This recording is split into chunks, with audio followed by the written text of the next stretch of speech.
નમસ્કાર વિદ્યાર્થી મિત્રો, સ્વાગત છે તમારું એમડબ્લ્યુપી એજ્યુકેશન યુટ્યુબ ચેનલમાં। આજે આપણે જોવાના છે ધોરણ નંબર 7 ની અંદર આઈડિયલ વિષયમાં સંસ્કૃત વિષયનું સોલ્યુશન કરવા જઈ રહ્યા છે। તો આજનો આપણો પાઠ છે ચેપ્ટર નંબર 4 હાસ્ય યોગ, બરોબર। તો સોલ્યુશન આપણે જોઈએ તો પ્રશ્ન નંબર 1 છે વિકલ્પો।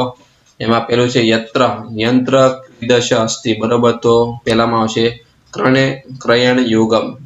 બીજો ગ્રાહક ખાદ્યા યંત્રે ચાયતે, બરોબર। તો આવશે યંત્ર પ્રતિશત કાર્યભારમ અલ્પ કરોતિ, તો આવશે 50%। દુકાનદારનું યંત્ર કેટલા ટકા કામમાં ભારને ઓછો કરે છે, તો કે 50। ખરીદી માટે સંસ્કૃત શબ્દ આપો, બરોબર। તો ક્રયણમ। ટકા માટે સંસ્કૃત શબ્દ લખો, તો આવશે પ્રતિશતમ। છાત્રસ્ય ગૃહ કાર્ય શિક્ષક પશ્યતિ, બરોબર। તો બહવ દોષા। ગૃહ પાઠ લેખન છાત્રસ્ય પિતા કી કરોતિ, તો આવશે સહાયતા। એના ભાઈ કશ્યમ સ્વભાવ વિષયમ ગૃહ સ્વામીન ન જાનાતિ, તો આવશે સ્વાનસ્ય। વિત્તકોશમ લુટંતી, તો આવશે ચોરદયમ, બરોબર। ગતિ ચોર વિત્તકોશે લુટંતી, બરોબર। તો કેટલા આવશે દ્રો। સ્વ માટે ગુજરાતી શબ્દ શું થાય છે આવતીકાલે। કાર્ય વર્તમાન પત્ર વાર્તા में આગમસ્યતિ એવ, બરોબર। તો આવશે સ્વ।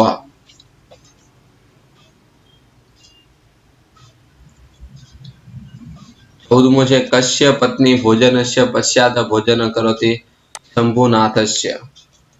કૃત્રિમ દંતાવલીમ કશ્ય અસ્તિ, બરોબર। તો આવશે બી શંભુનાથસ્ય। ભવાન ખાલી જગ્યા સહ ભોજન ન કરોતિ, તો ભાર્યય। આવ્યો એકા અય કૃત્રિમ દંતાવલી અસ્તિ। તો ખાલી જગ્યા પૂર્ણ કરવાની છે, એમાં પેલું છે આપણી ગ્રાહક પ્રતિ એતત યંત્ર પરિણામો। બીજામાં આવશે પશ્ચાતે, ત્રીજામાં આવશે પિતા, ચોથામાં આવશે અધુના, પાંચમામાં આવશે ભાર્યાયા, છઠ્ઠામાં આવશે આવ્યો। ચલો ખરા ખોટાનું સોલ્યુશન તમને આપેલું છે।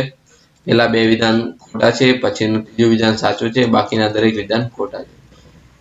હવે સાચા શબ્દ ઉપર આપણે ટીક માર્ક કરવાનું છે। એમાં પેલું છે દાતુ એટલે કે આપો, ત્રીજું છે બવહ એટલે કે ઘણા, પાંચમું છે યત એટલે કે કારણ કે, સાતમું વિત્તકોશ એટલે કે બે, નવમું લૂંઠમ તો લૂંટ, 11મું આવ્યો હતો અમારા બંનેનો, કિમપી તો કંઈ પણ, ક્રિણાંતુ તો ખરીદો, એવ તો જ, એના પછી અધુના એટલે કે અત્યારે, સ્વ એટલે કે આવતીકાલે, વાર્તા યાની સમાચાર, ને પાશ્ચાત્ય એટલે કે પછી।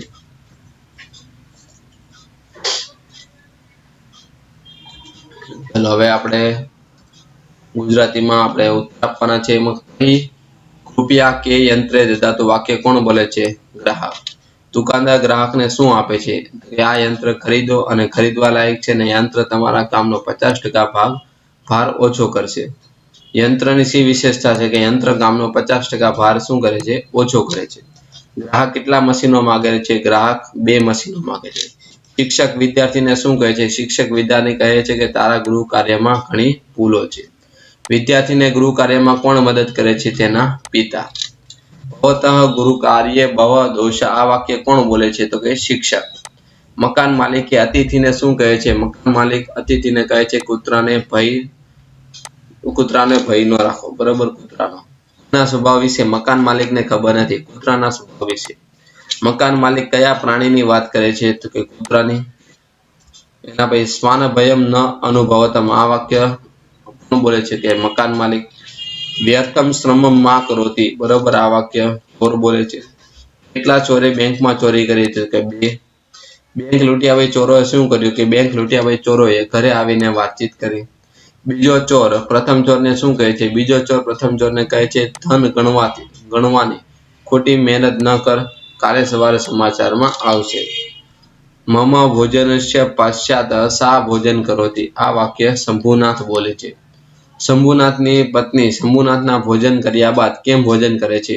શંભુનાથ અને તેની પત્ની વચ્ચે દાંતનું એક ચોકઠું છે, માટે શંભુનાથની પત્ની શંભુનાથના ભોજન કર્યા બાદ શું કરે છે, ભોજન કરે છે।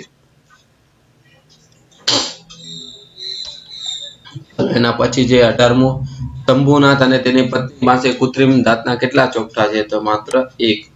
એના પછી સંસ્કૃતમાં ઉત્તર લખવાનો છે કહ શ્વાનસ્ય દર્શનમ સ્વભાવ ન જાનાતી. કોણ નથી જાણતો? ગૃહસ્વામી. ગૃહસ્વામીન ગૃહે પશુ આસ્તિ. બરોબર, તો શ્વાના. ચોરદ્વયમ ઉત્તમ લૂંટમ કરોતી. ક્યાં કરે છે? કે ભાઈ યુદ્ધ કોશે. સંસ્કૃત શબ્દ લખવાનો છે, એમાં હવે ખરીદી તો ક્રયણમ, બેંક તો કિતકોશમ, લૂંટ તો લુઠ્ઠમ, ટકા તો પ્રતિશતમ, દુકાનદાર તો આપણિક અને મહેમાન તો અતિથિ. ચલો હવે ક્રિયાપદનું પરિવર્તન કરવાનું છે. ભવતી તો ભવિષ્યતિ, ભવિષ્યતિ અને ભવિષ્યામિ. કરોતી તો કરિષ્યતિ અને કરિષ્યામિ. વદતી તો વદિષ્યતિ અને વદિષ્યામિ. તરતી તો તરિષ્યાતે અને તરિષ્યામિ.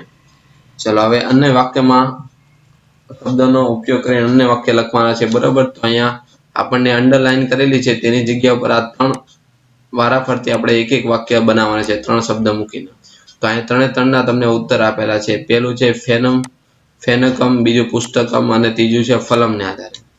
એ રીતે અહીંયા વાક્યના તમને ઉત્તર આપેલા છે. દરેક શબ્દની અંદર 3 કૌંસમાં 3 શબ્દ આપેલા છે. 3 શબ્દથી વારાફરતી વાક્ય લખેલા છે. તો વિદ્યાર્થી નમ્ર વિનંતી છે કે તમે અહીંયાથી આપણે સોલ્યુશન તમારે લખવાનું છે તમારા આઈડિયલ પોથીમાં. ચલો એના પછી હવે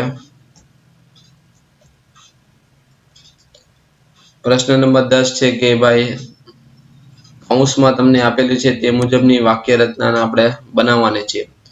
એમાં 10મું છે એતત. બરોબર, પુસ્તકમ પઠન યોગમ અસ્તિ. એતત પુસ્તક પઠન યોગમ અસ્તિ. બીજું છે એતત સ્થાન ભ્રમણાય યોગ્ય અસ્તિ. ત્રીજું છે એતત ચલચિત્ર દર્શન યોગ્યમ અસ્તિ. ચોથું છે એતત જલમ સ્નાન યોગમ અસ્તિ. એટલે ગુજરાતી ભાષામાં અનુવાદ કરવાના છે. બરોબર, એ તો તમને અહીંયા સોલ્યુશન આપેલા છે. ચલો તો નેક્સ્ટ આપણે હવે આના પછીનું ચેપ્ટરનું સોલ્યુશન કરવા જઈ રહ્યા છીએ. તો તેના માટે ચેનલને તમે સબસ્ક્રાઇબ કરો, તમારા ફ્રેન્ડ સર્કલમાં શેર કરો. Thank you. જય હિન્દ, જય ભારત.